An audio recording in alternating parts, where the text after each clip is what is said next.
আমাদের প্রিয় নেতা বলেছেন বৈষম্যহীন, মানবিক এবং নিরাপদ বাংলাদেশ গড়ার জন্য বিএনপি এবং এর অঙ্গ সংগঠন কাজ করবে। আমরা এই জন্যই আপনাদের কাছে এসেছি। দীর্ঘদিন ধরে আওয়ামী লীগের যে অত্যাচার অবিচার আমরা দেখে আসছি, সেই অত্যাচার অবিচারের পরিবর্তনের পরে একটি সুন্দর বাংলাদেশ তৈরি হবে, সেখানে সকল নাগরিকের সম্মান থাকবে। শেখ হাসিনা সহ তাদের দোসররা, তাদের মন্ত্রী এমপিরা নিরুদ্দেশ হয়ে গেছে বাংলাদেশ থেকে।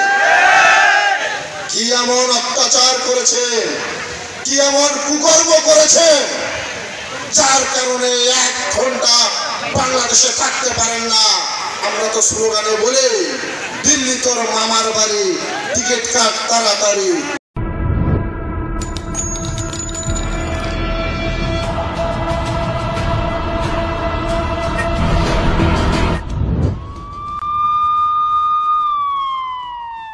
নীলফামারী ডোমারে বাংলাদেশ জাতীয়তাবাদী যুবদল 2 নং কেকটিবাড়ি ইউনিয়ন শাখা আয়োজিত দলীয় নেতাকর্মীদের নিয়ে মতবিনিময় সভা অনুষ্ঠিত হয়েছে। রবিবার কেকটিবাড়ি ইউনিয়নের চান্দখানা জিআর স্কুল মাঠে বিকাল থেকে শুরু করে দলীয় নেতাকর্মীগণ স্লোগানে মুখরিত করে পুরো এলাকা।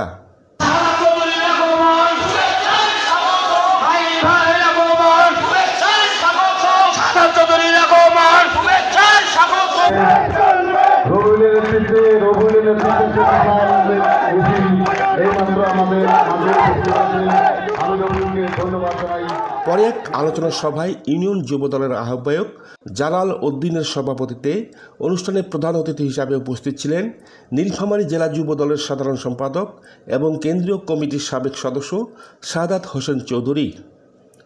মমতাজ বেগমের সঞ্চালনায় অনুষ্ঠানে প্রধান বক্তা ছিলেন উপজেলা যুবদলের আহ্বায়ক ইফতেখারুল আলম তিতুমির, বিশেষ বক্তা সদস্য সচিব শাহিন আলম শান্ত। এ সময় অতিথি হিসাবে বক্তব্য রাখেন উপজেলা যুবদলের যুগ্ম আহ্বায়ক মনোয়ার হোসেন, রায়হান কবির বাবু, রাকিবুল ইসলাম বাবু, ইউনিয়ন বিএনপির সাধারণ সম্পাদক গোলাম মাওলা, সাংগঠনিক সম্পাদক দেলোয়ার হোসেন, যুবনেতা রাশেদুজ্জামান রাশেদ।